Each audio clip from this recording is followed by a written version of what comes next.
Es una bendición para mí estar nuevamente delante de ustedes, mis hermanos, y poder ser el portavoz del Señor, trayendo este mensaje, una serie de mensajes en realidad que tienen que ver precisamente con el nuevo nacimiento, con la salvación del ser humano. Y hemos abordado varios temas de gran importancia. Hoy hablaremos de un tema que yo considero es el penúltimo tema. Voy a cerrar el último domingo de noviembre y luego empezaremos una serie acerca del nacimiento de Jesús. Porque el plan de redención o del nuevo nacimiento del hombre tiene que ver con la persona de Jesús y por lo tanto luego entraremos a hablar en cuanto al nacimiento específicamente en el contexto de la Navidad. Así es que hoy quiero hablar en este penúltimo tema acerca de las evidencias o las marcas de un verdadero creyente. Las marcas de un verdadero creyente o del nuevo nacimiento, de una persona que realmente ha nacido de nuevo. Imagínense que dos personas van a la iglesia. Ambos hicieron una oración cuando el pastor les pidió que levantaran su mano para recibir a Cristo. Se bautizaron. Ambos están involucrados en los ministerios de la iglesia, en el mejor de los casos. Ambos reclaman ser cristianos, alaban a Dios durante nuestro tiempo de alabanza y adoración, pero uno reproduce esta vida de devoción pública, la reproduce en casa. Ama las escrituras, lucha con el pecado, trata de vivir en santidad, trata de cambiar, de ser un mejor esposo o ser una mejor esposa, ser un mejor hijo. El otro llega a su casa, maltrata a su esposa y a sus hijos, se involucra en conversaciones obscenas y vulgares con sus compañeros de trabajo, se ríen de los mismos chistes que ofenden a Cristo, se embriaga con sus amigos también, nunca lee su Biblia, es una reliquia, llega a la casa, la abre en el Salmo 23 y la deja. Y su vida de oración se reduce a unas pocas palabras antes de dormir o levantarse. Aquella oración ritualista, ¿no? Un día ambos mueren y se presentan delante del trono de Dios. El primero fue salvo y Dios le dice: buen siervo y fiel, en lo poco has sido fiel, en lo mucho te pondré. Entra al gozo de tu Señor. Este fue el primer hombre. El segundo, que solamente practicaba una devoción pública, pero no una privada, ni en su hogar, ni en su trabajo, también se presenta delante de Dios y le dice: Dios, nunca te conocí. Apártate de mí, maldito, al fuego eterno preparado para el diablo y sus ángeles. Pero ¿cómo es posible si ambos venían a la iglesia? Ambos hicieron una oración de confesión, ambos se bautizaron, ambos servían en iglesia, pero uno fue salvo y el otro no. Hermanos, eso va a pasar. Y una vez recibas ese veredicto de parte de Dios, no habrá nada que pueda revertir. Y va a ser el día más triste de tu vida, de toda tu vida. Y es lamentable que muchas personas que aún podría ser que estén aquí sentadas hoy y que practican una devoción pública o reclaman ser cristianos, aún no han nacido de nuevo. Aún no han nacido de nuevo. Porque no todo el que me dice Señor, Señor, Mateo 7:21, ya lo hemos leído en la escuela dominical, entrará al reino de los cielos, sino el que hace la voluntad de mi Padre que esté en los cielos. El problema es que tenemos mucha religión y somos cristianos por cultura, pero muchas personas no han nacido de nuevo. Y esa es mi preocupación. Esa es mi preocupación por la iglesia, esa es mi preocupación por todos los que estamos aquí, para que nosotros logremos captar y entregar sinceramente nuestra vida al Señor y experimentemos del Señor el nuevo nacimiento. Porque si no nace de nuevo, si no hay un nuevo nacimiento, dijo Jesús a Nicodemo, no puedes ver el reino de Dios. Es imposible que lo puedas ver. Así es que en este tema, y voy a tratar de reducirlo porque esto ameritaría toda una serie de lo que son las marcas de un verdadero creyente o las marcas de un verdadero cristiano o de un nuevo nacimiento. Así es que voy a pedirle que vayan conmigo a sus Biblias a San Juan capítulo 3, siguiendo la conversación que tenía Jesús con Nicodemo. San Juan 3, 21. Acompáñenme por favor. San Juan capítulo 3, versículo 21. Vamos a leer versículo 20 para entrar un poquito en contexto de lo que vimos el domingo pasado. San Juan 3, 20. Puestos sobre nuestros pies para mayor reverencia a las Escrituras, vamos a dar lectura al versículo 20 del capítulo 3 del Evangelio según San Juan. Dice la palabra del Señor: porque todo aquel que hace lo malo, ¿qué pasa? Aborrece la luz y no viene a la luz para que sus obras no sean reprendidas. Pero, hay algo contrario en otras personas. Mas el que practica la verdad viene a la luz. ¿Para qué? Para que sean manifiesto que sus obras son hechas en Dios. Vamos a orar. Padre, venimos delante de ti. Permítenos, oh Dios, vivir en tu verdad, no en mi verdad, no en la verdad del mundo, no en la verdad de una religión, no en la verdad del colegio, no en la verdad de la que hemos heredado de nuestros padres, sino en tu verdad.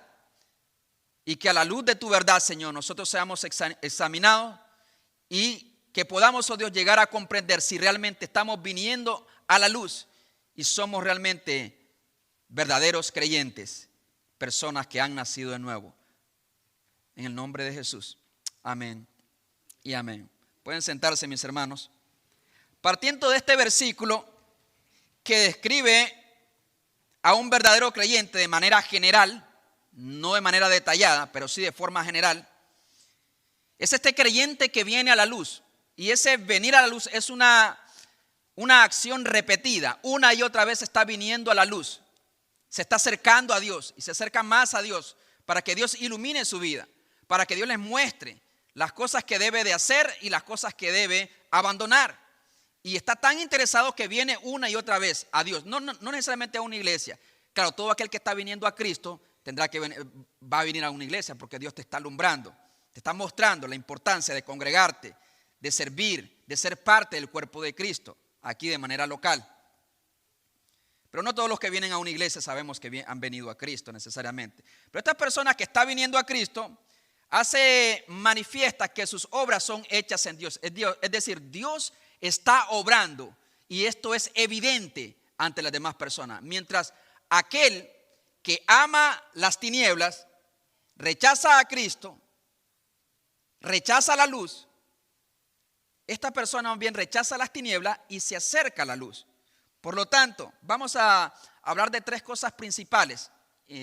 Indiscutiblemente, estas tres cosas deberían de ser como un termómetro en tu vida para que puedas identificar si realmente eres o no eres. Ya como he dicho, esto hubiese ameritado toda una serie, pero por motivo de tiempo voy a mencionar tres características esenciales para que usted se dé cuenta si realmente ha nacido de nuevo o no. En primer lugar, al venir a la luz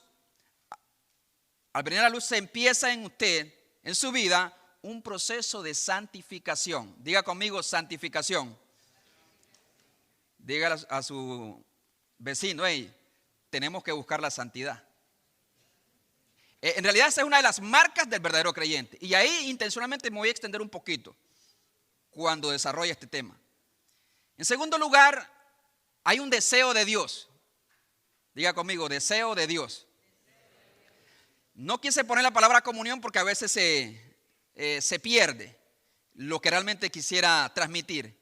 Es un deseo real, no de una religión nada más, sino un deseo de Dios, de estar con Dios, de vivir para Dios. Es algo que te mueve desde adentro. Algunos dirán, ¿de qué está hablando el pastor? Bueno, si ha nacido de nuevo, usted sabe de qué le estoy hablando. Y por último, diga conmigo, comunión con otros. ¿Ok? Tres aspectos principales de una persona que realmente ha conocido a Jesús. No estoy hablando de personas que han hecho una oración o se han bautizado o sirven en iglesia. Todas esas cosas son buenas y se necesitan, y ojalá levantemos más servidores para el Señor. Pero no necesariamente las cosas que por hacer algo, las cosas que usted hace, son un fruto necesariamente de que usted ha nacido de nuevo. Aquí puede pararse y predicar hasta una persona que no ha nacido de nuevo. Podemos servir en diferentes ministerios. Pero estas cosas que estoy mencionando, usted va a descubrir si realmente están en su vida o no. Santificación, deseo de Dios y comunión con otros. Son aspectos claves. Son aspectos que indiscutiblemente tienen que estar. No son opcionales, tienen que estar en la vida de un verdadero creyente. Y si estas cosas no están, entonces debería una vez más revisar su vida y si realmente usted le ha entregado su vida a Dios o no. Y créame, qué terrible cosa es darse cuenta de que usted no nació de nuevo en la presencia de aquel Dios soberano, santo y justo, que todo lo ve, que todo lo conoce, y en la eternidad, delante de del gran trono blanco, que le diga: apartado de mí, maldito, al fuego eterno. Señor, pero si en tu nombre hicimos un milagro, en tu nombre echamos fuera demonios, en tu nombre predicamos. Nunca te conocí. Nunca te conocí. Solamente hacías cosas, pero no eras nadie. Por lo tanto, si queremos vivir una vida que agrade a Dios, tenemos que empezar con lo básico, que realmente es nacer de nuevo. La santificación.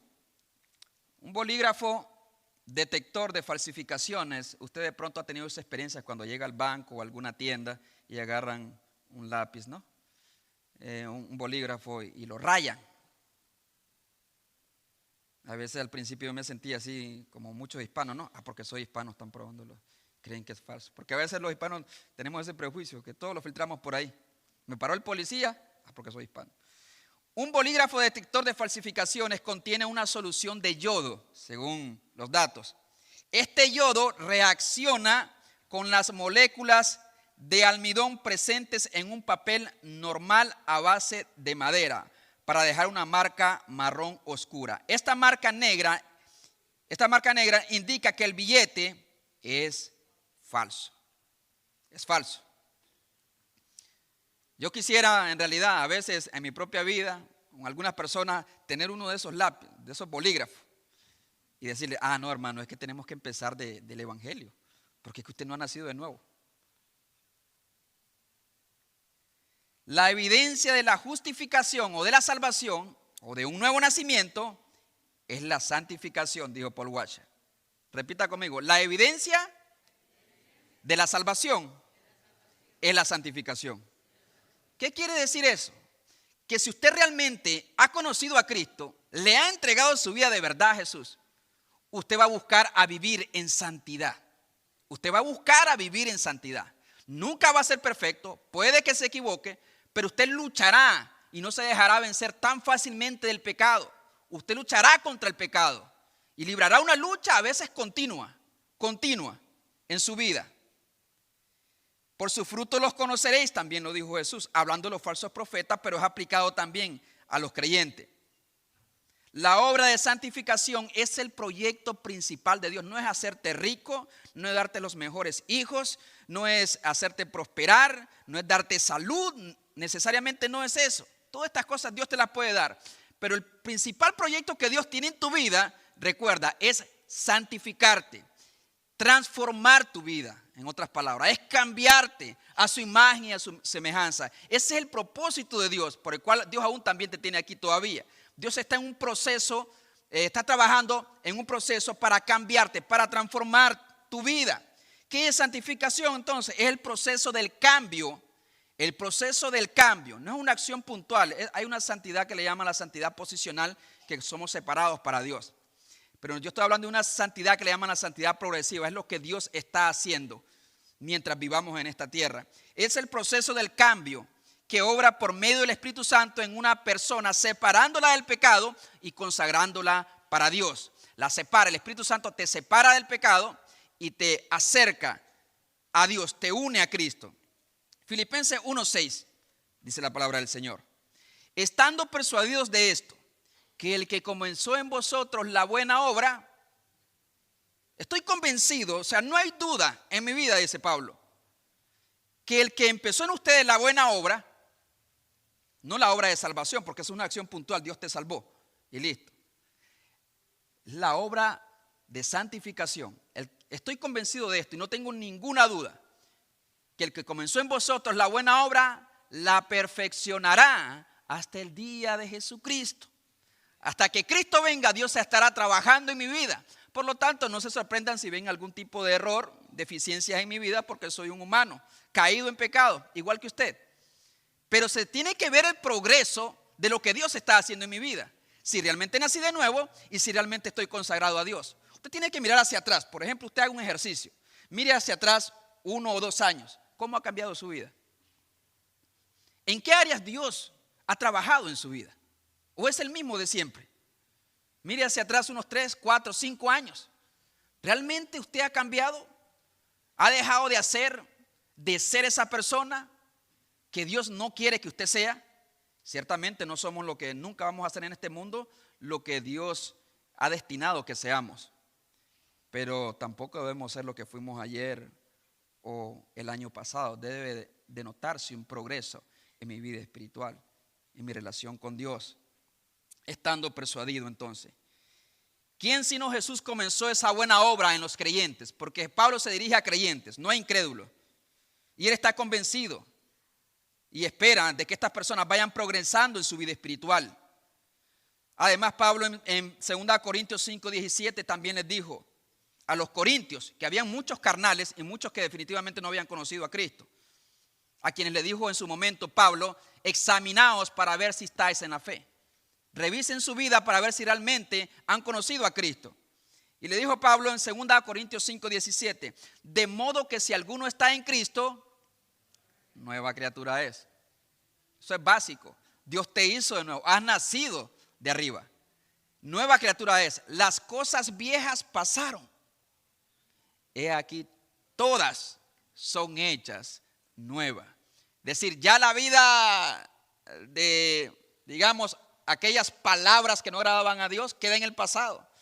Aquel carácter egoísta, orgulloso y prepotente tiene que quedar ahí en el pasado. O tengo que estar trabajando yo actualmente y luchando contra esas cosas. Aquella vida envuelta en los placeres, en el alcohol, en las drogas, en las mujeres, en tantas cosas que Dios prohíbe en realidad, tienen que quedar en el pasado. Las cosas viejas pasaron. Si has nacido de nuevo, créeme que se va a notar la diferencia en tu vida. Como he dicho, Dios no lleva personas al cielo porque son buenas, porque éticamente son aceptables y son un modelo en la sociedad. Eso era también Nicodemo.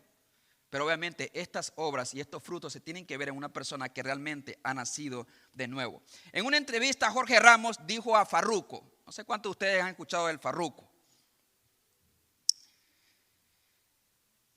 ¿seguirás cantando tus canciones? No voy a decir el nombre de la canción. Y dice él, sí, seguiré cantando mi música, porque es lo que le gusta a la gente. Aceptó a Jesús según. Y añadió, no me enorgullezco de mi pasado, pero tampoco me avergüenzo. ¿En serio? Prediquen el evangelio de ese tipo. No me enorgullezco, pero tampoco me avergüenzo. En realidad, hermano, hay personas que piensan de esa forma. Un pasado como enemigo de Dios. ¿No ha entendido el evangelio? Un pasado como enemigo de Dios. Un pasado en la vanidad de la mente, en los placeres de la carne, haciendo y diciendo y sintiendo, y aún en este caso de él, cantando y promoviendo ideas contrarias a la voluntad y a la verdad de Dios. Verdad que él ha pisoteado con su vida, con su música, y transmitiéndolo esto a las demás generaciones, pero no me avergüenzo. Y seguiré haciéndolo. No solo debería avergonzarse, sino también arrepentirse. Pero eso es lo básico, no se ha arrepentido. No solo debería avergonzarse, sino arrepentirse y dar un cambio genuino en su vida. Ya habló Jeremías de personas como él y se le dio también precisamente hoy en la escuela dominical. Jeremías 6:15 pregunta, ¿se han avergonzado de haber hecho abominación? Ciertamente no se han avergonzado, ni aún saben tener vergüenza. En otras palabras, son completos sinvergüenzas. Y predicaban de Dios y hablaban de Dios. O sea, si usted realmente tiene conciencia de quién es usted o quién era usted sin Cristo, yo me avergüenzo de mi pasado, claro que sí. Y lamento las cosas que hice en contra del nombre de Cristo. Lamento haber ofendido tanto a Cristo. No puedo decir ligeramente, no me avergüenzo, no me enorgullezco, pero no me avergüenzo. Es porque simplemente no has visto la maldad de tu vida y por lo tanto no has sido salvo, no has nacido de nuevo. Son sinvergüenzas estas personas. Muy cierto es que Jesús te recibe tal cual eres y tal cual estás ahora. Como tú eres, así te recibe Dios, pero Él te va a transformar. Él no te va a dejar así. Él va a empezar un proceso de un cambio en tu vida. Y se va a notar ese cambio en tu vida si realmente has aceptado a Cristo en tu corazón. ¿Que el creyente puede caer en pecado? Claro que puede caer en pecado. Usted y yo podemos caer en el pecado más horrendo que usted se puede imaginar. Porque aún habitamos en este cuerpo de muerte, como dice Pablo. Porque a veces hago lo malo que no quiero y no el bien que yo quiero. Hay una lucha en el creyente. Hay una lucha. Dice Pablo que me lleva cautivo a la ley del pecado. Y no sabemos a veces qué hacer. Pero no permanecerá en el pecado. Porque una cosa es caer en el pecado, otra cosa es permanecer en el pecado. Dijo Spurgeon, una oveja puede caer en el lodo, pero solamente un marrano se va a revolcar ahí. ¿Okay? Es decir, una oveja del Señor puede fallar, puede resbalar y puede caer. Pero una oveja del Señor no se va a quedar ahí, porque no es su hábitat, no es su naturaleza. Tiene que salir de ahí, porque hay un Espíritu Santo que le redarguye y le habla en su corazón. Primera de Juan 3, 9 y 10 dice, todo aquel que es nacido de Dios, todo aquel que es nacido de Dios, marque bien esas palabras, todo aquel que es nacido de Dios, no practica el pecado. Puede pecar, pero no practica. Valga la redundancia, pecar es caer, ok, mentiste, engañaste a alguien, te ganó la tentación y te robaste algo. Puedes caer, pero no vas a permanecer en el pecado. No vas a practicar, no vas a hacer de ese pecado una parte de tu vida. No vas a adquirir una conducta de pecado. No practica el pecado. ¿Por qué? Porque la simiente de Dios, esto es buenísimo, porque la simiente, la naturaleza divina de Dios permanece en él. ¿Se da cuenta? El Espíritu Santo está en esta persona, está en este joven, está en este hermano, está en ese esposo, está en esa esposa y no lo deja tranquilo. La voz del Espíritu Santo le habla, lo redarguye, lo corrige, le muestra la maldad de su corazón. Por eso es que no permanece, no puede pecar o permanecer en pecado porque es nacido de Dios, agrega. La simiente de Dios está en él. El Espíritu Santo de Dios está en él. Cuando una persona viene a mí en llanto, lamentando que ha caído en pecado y que se arrepiente y quiere volver a Dios, he vivido esa experiencia con algunos hermanos y que han dado frutos genuinos. Un hermano, recuerdo que se me acercó a mí, o más bien la esposa me llamó, me dijo, pastor, venga, estaba llorando la hermana, es que el hermano, mi esposo, fíjate, me fue infiel, hermano. Venga corriendo porque no sé qué hacer. Llegué donde el hermano, él había dado muchos frutos dignos de arrepentimiento, pero yo también entiendo de que está en un cuerpo humano y puede fallar, puede pecar. Entonces siempre a ese tipo de personas me les acerco como un pecador más que somos todos nosotros, con misericordia y verdad, como dice la Biblia. No voy a llegar y te voy a juzgar y te voy a decir, hijo del diablo, me has engañado a la iglesia. Te espera la caldera más caliente del infierno. Tenía ganas, pero no le dije. Me acordé que soy pecador y se me pasó, dijo. Somos pecadores y todos estamos expuestos a cometer cualquier tipo de pecado. El tema es, me le acerqué y yo sabía que él era un creyente. Yo había visto la mano de Dios obrando en él.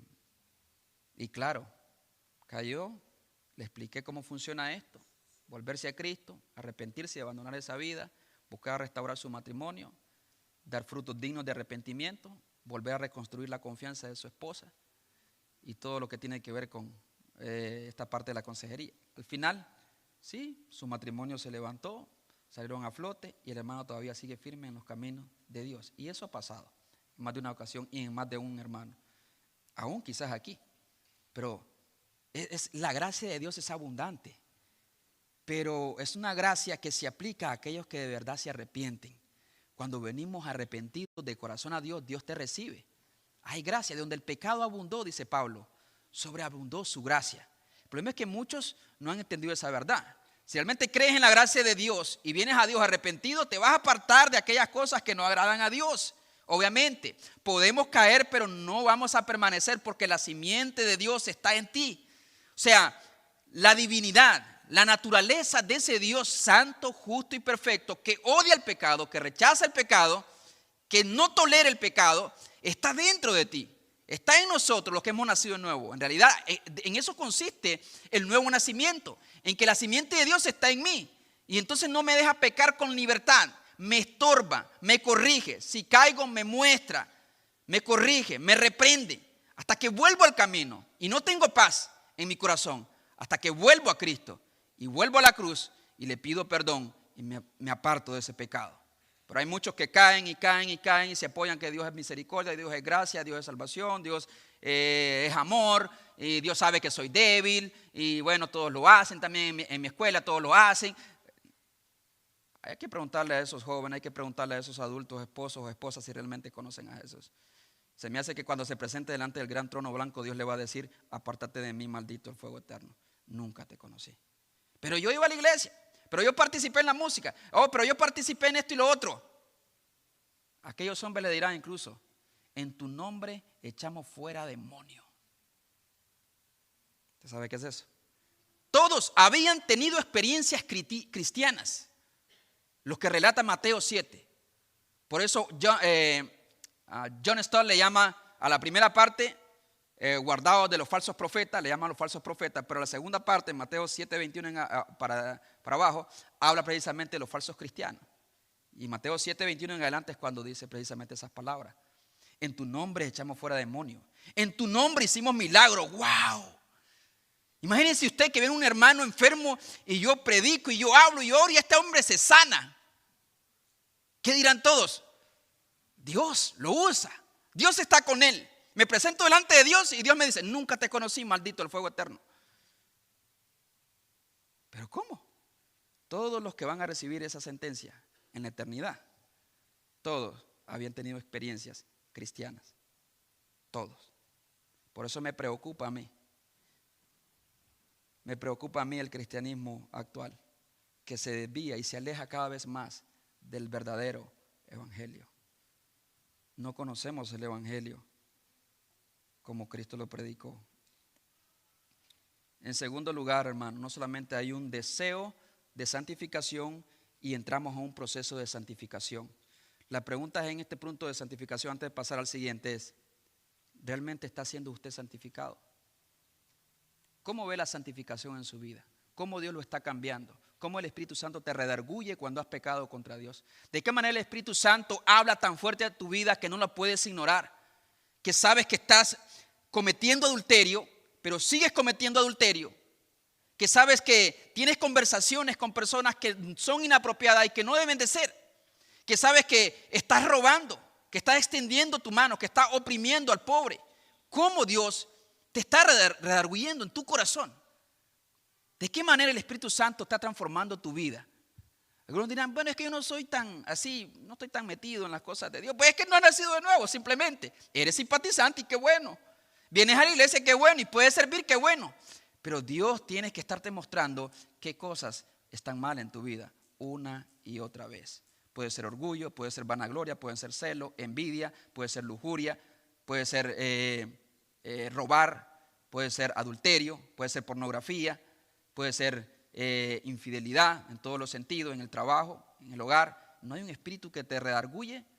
Cuando alguien viene a mí y ha caído y todo lo demás, lo primero que yo reconozco es: qué bueno que puedes sentir el dolor del pecado. Eso es una evidencia de que la simiente de Dios está en ti. Me alegra. No que hayas pecado, me alegra que no tengas paz en tu corazón. me alegra. Y doy gracias a Dios por eso, porque hay grandes probabilidades que el Espíritu Santo esté dentro de ti. No hay cosa más triste para el hombre que peca, que vive en pecado, que practica el pecado y vive feliz en el pecado. Y peor aún, con la marca, la etiqueta de creyente. ¿Está bien? ¿O paso al siguiente punto? Segundo punto. Dice, ya muévase, hermano. Muévase, mucho pecado me habla. Palantito, hábleme de las bendiciones de Dios mejor. No hay bendición más grande que haber nacido de nuevo, porque eso nadie lo puede comprar.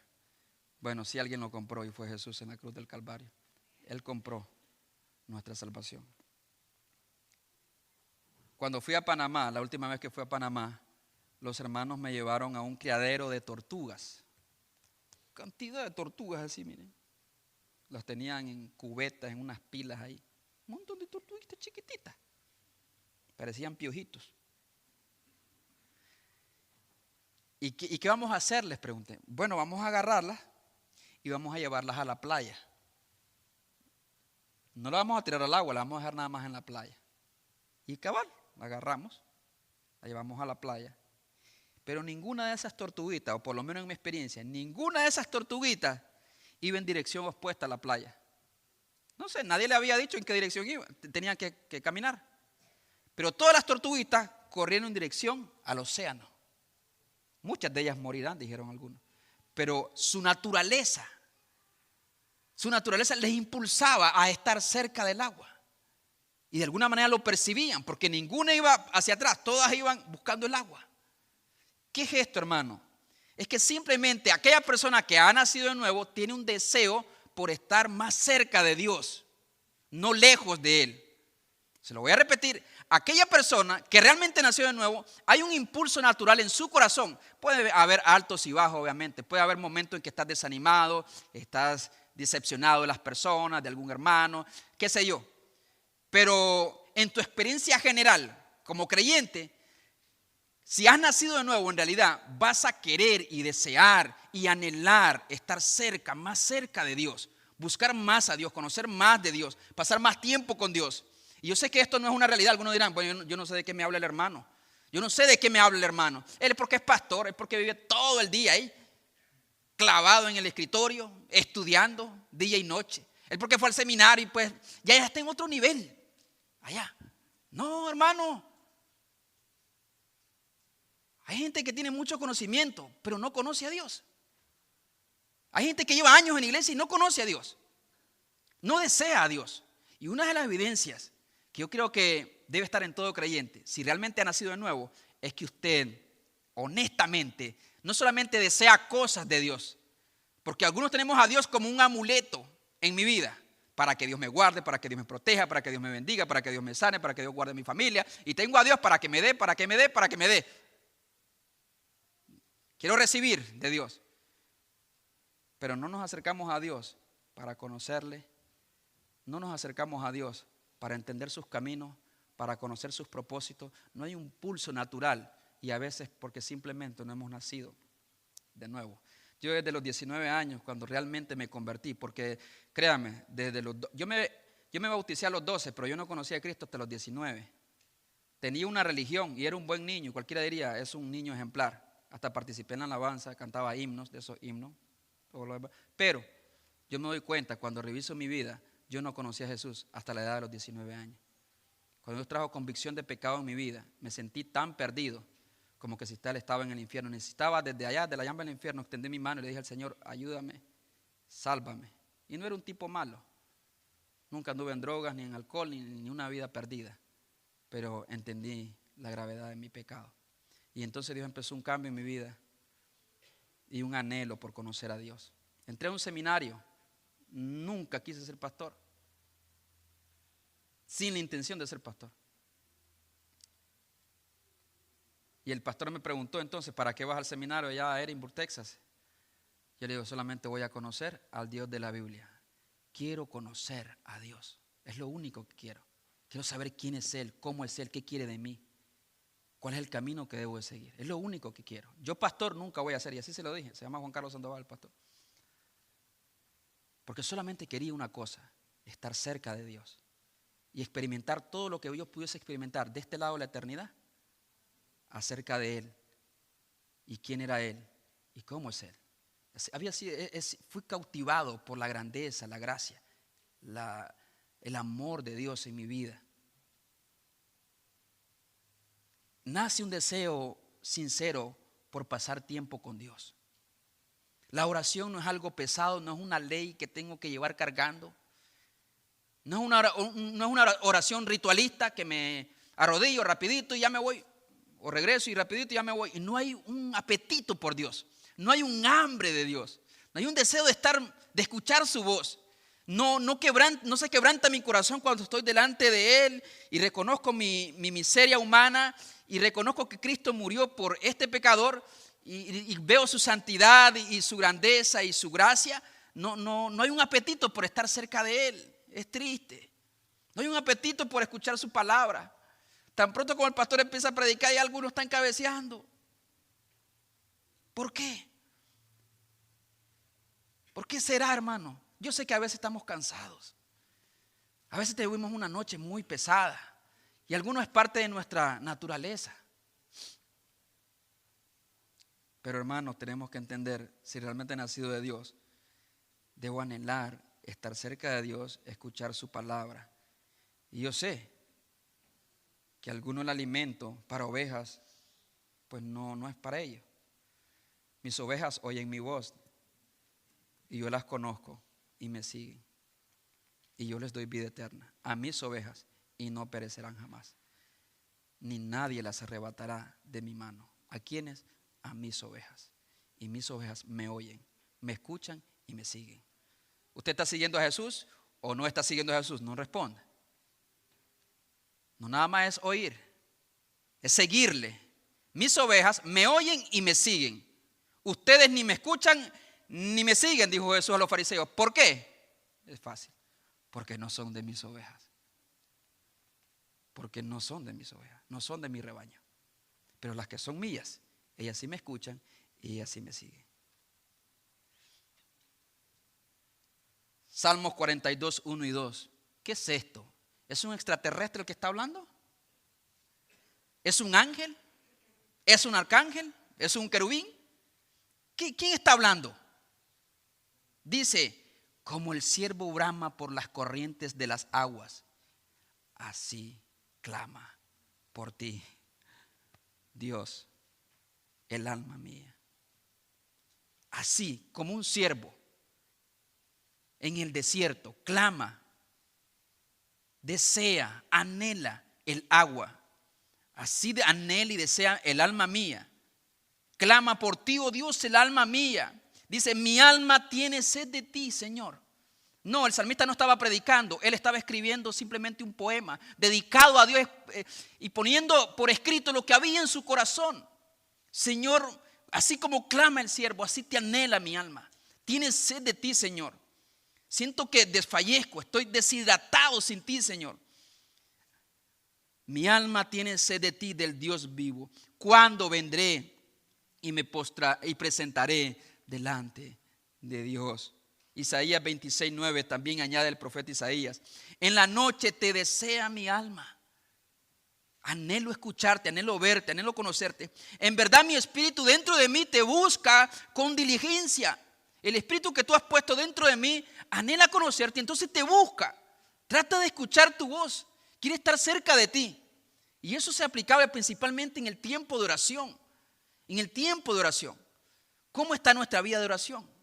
¿Realmente oramos oraciones espirituales que no conecten con Dios? ¿O solamente con las necesidades que tenemos y presentamos delante de Dios? Ese no es el propósito de la oración. La oración es tener intimidad con Dios. Algunos dirán, hermano, pero es que eso no es para mí. No, es para el creyente. Es para el que ha nacido de nuevo. Es para eso. Mi alma tiene sed de ti. ¿Tiene tu alma sed de Dios? ¿Tiene hambre de Dios? ¿Anhela buscarlo, encontrarlo, saber quién es Él, escuchar su voz? Mientras el alma que solamente practica una religión se conforma con ser parte de una rutina y hacer las cosas mecánicas dentro de esa religión sin pasión y sin amor. Aquel que realmente ha conocido a Jesús se acerca para conocerle, se acerca con pasión, se deleita en Dios. Deleítate a sí mismo en Jehová y Él te dará las peticiones de tu corazón. ¿Será cosa nueva saber que cuando un bebé nace lo primero que mamá quiere es tenerlo con ella, cerca de ella? Tenerlo sobre su pecho y abrazarlo y amamantarlo y cuidarlo. Así es todo aquel que ha nacido de nuevo. Y por último, hay un deseo también de conocer su palabra. El temor de Jehová es limpio, que permanece para siempre. Los juicios de Jehová, dice, son verdad, todos justos. Deseables son como el oro. ¿Cuántos anhelan oro? O en otras palabras, ¿cuántos anhelan money? Yo quiero money. Vine a hacer money, estoy haciendo money y voy a morir haciendo money. El Dios del dinero. Interesante que un hermano millonario me dice, ¿sabes qué, Jairo? A mí no me gusta el dinero. Yo le digo, dámelo pues. Así me dijo un millonario, pero yo no le dije eso. Pero sí, el Dios del dinero. Deseables son más que el oro, tus mandamientos, tu palabra. Estoy hablando de la palabra de Dios. Y más que mucho oro refinado. Y dulce es la palabra de Dios, más que la miel que destila del panal. Yo sé que usted alguna vez ha comido la miel de verdad, del panal. Si usted es de rancho como yo, que iba y salía todo hinchado, ¿verdad? Que lo picaban las avispas. ¿Ok? Pero disfrutaba aquel panal. Y así el salmista y dice, tu ley, tu palabra, Señor, lo que tú me has revelado, es más dulce que aún la miel que destila del panal. Y es más deseable que el oro refinado. Yo prefiero tu palabra, aunque no me des oro. Aunque no me des dinero ni mucha abundancia, yo prefiero las escrituras, prefiero escuchar tu palabra. La revelación que tú nos has dado, Señor, es mejor. Porque el oro puede sacarte de muchos problemas, pero solamente Cristo te puede dar vida eterna. Solamente Cristo te puede dar una vida en abundancia de verdad. Solamente Él, no te lo puede dar el oro. Hablaba con otra persona que tenía mucho dinero también y no sabía qué hacer con su hija que estaba metida en la droga y andaba en las calles, perdida y no sabía qué hacer. ¿Dónde está el poder del dinero? Ahí está a veces nuestra esperanza y nuestra seguridad. Pero no, vana es la ayuda del oro. Y el salmista dice, yo amo tanto tu ley y la deseo tanto escucharla, conocerla. Hermano, si hay alguien que no conoce la Biblia, no es porque no tenga tiempo o porque no sepa leer. Porque aún ahora tú vas en el vehículo y en vez de poner una de Vicente Fernández o de los Tigres del Norte o del Peso Pluma o lo que sea, tú pones la palabra de Dios y vas escuchando y meditando la palabra de Dios, ¿sí o no? Pero todo aquel comerá la comida que se ajusta a su naturaleza. Es decir, si tú eres una oveja, tú no vas a comer la palabra de Dios. Es decir, si tú eres un cabrito, tú no vas a comer esto, la palabra de Dios. Pero si tú eres una oveja, sí.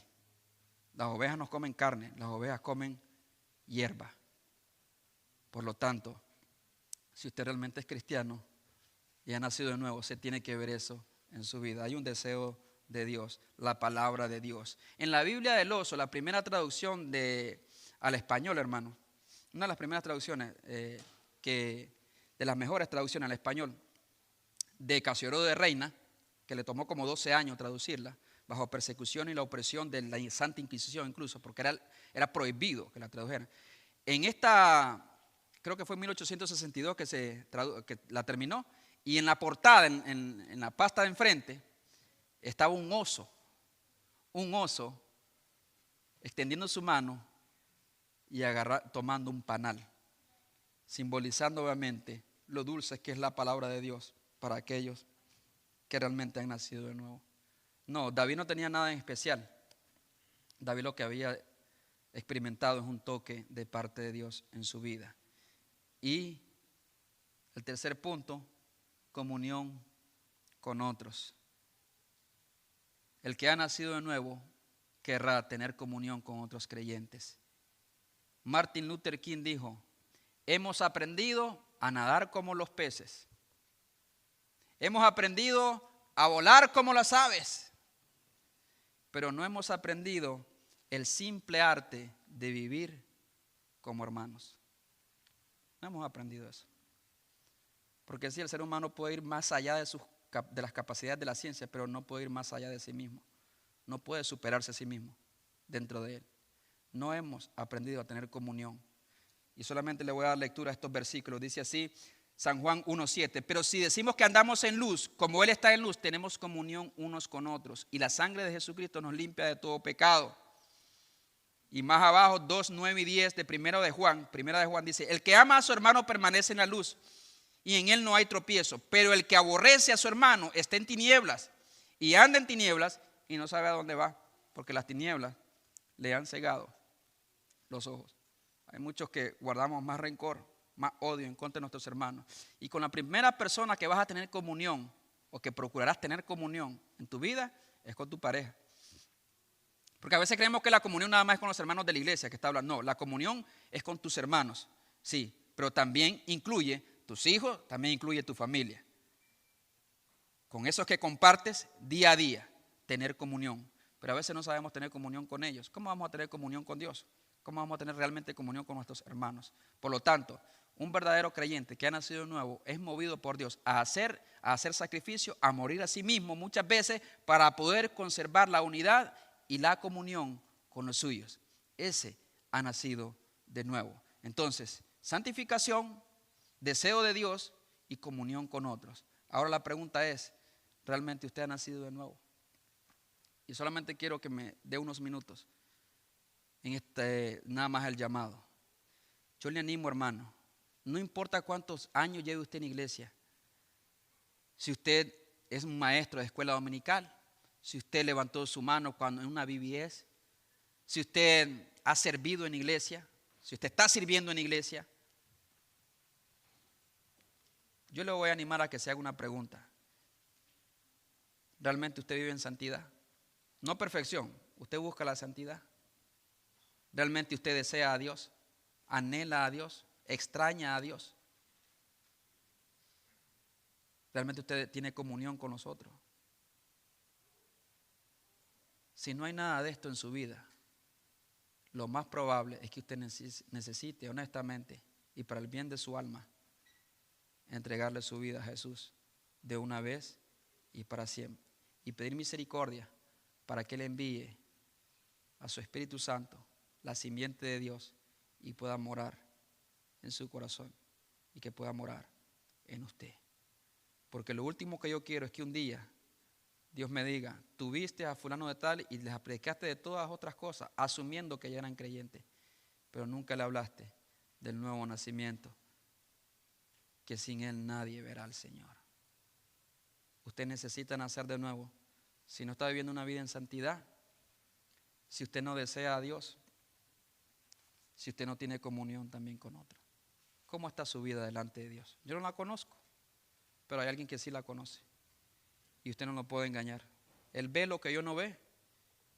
Él conoce sus sentimientos, conoce sus acciones, sabe dónde usted ha estado, con quién ha estado, con quién ha hablado, con quién no ha hablado, lo que ha dicho y lo que no ha dicho. Dios conoce su vida. Y yo te voy a pedir que seas sincero, lo más sincero que usted pueda hacer. Y evalúe su vida y póngase el termómetro a usted. No piense en nadie más, solamente en usted. Realmente nací de nuevo, Señor. Cierra sus ojos conmigo.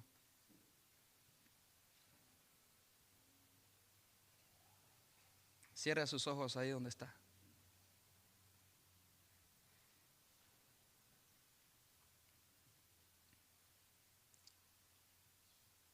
Si hay alguien aquí que tiene duda de su salvación, después de mirarse al espejo después de evaluar su propia vida, después de ser convencido por las Escrituras, que de pronto no ha nacido otra vez, yo te voy a pedir solamente que hagas una cosa.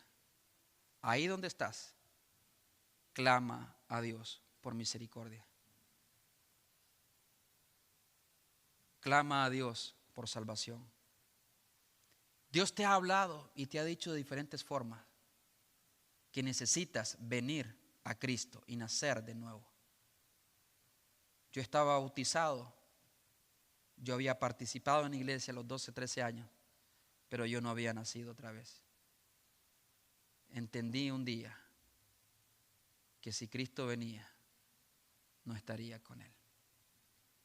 Hoy Dios extiende la oportunidad para ti, para los tuyos.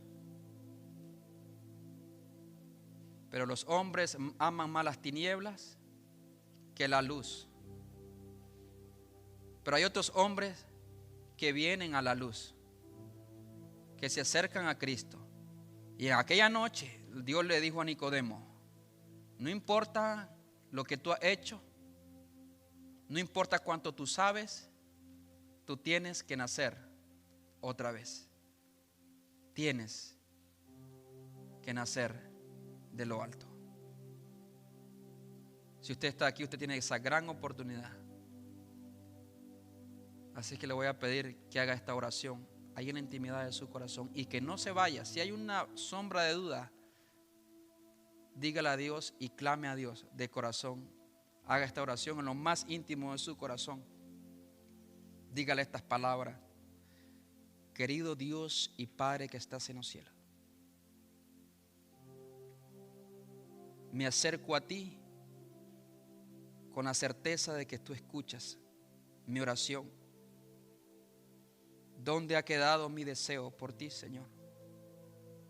Del que muchos hablan, por tu palabra, por la oración. ¿Dónde ha quedado mi deseo de santidad?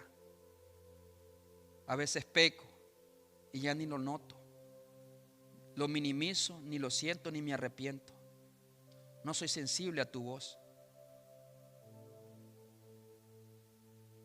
Dios, ten misericordia de mí. Te pido que renueves mi espíritu. Transfórmame, Señor. Hazme otra vez. Hazme de nuevo. Hoy, en esta hora, en este lugar,